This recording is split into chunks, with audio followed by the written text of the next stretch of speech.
आज मंगळवार दिनांक 1/10/24 रोजी महाराष्ट्र राज्यातील ग्रामपंचायत कर्मचारी युनियनच्या वतीने राज्यातील बहुसंख्य ग्रामपंचायत कर्मचाऱ्याचा तिन्ही दोन उपमुख्यमंत्री आणि ग्रामविकास मंत्री यांच्या बंगल्यावरील घेराव आंदोलनाच्या निमित्तानं मुंबईमध्ये काल 30 तारखेला आंदोलन झालं. अटक झाली. आझाद मैदानमध्ये आपला ठिय्या आंदोलन सुरू होतं. आजच्या ठिय्या आंदोलनामध्ये पोलीस प्रशासनाने गिरीश महाजन साहेबांची अपॉइंटमेंट घेतली.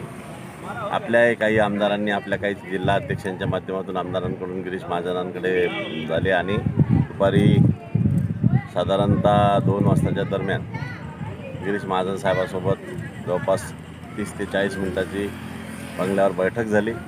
या बैठकीमध्ये डवले साहेबांना कॉन्फरन्सवर घेण्यात आलं.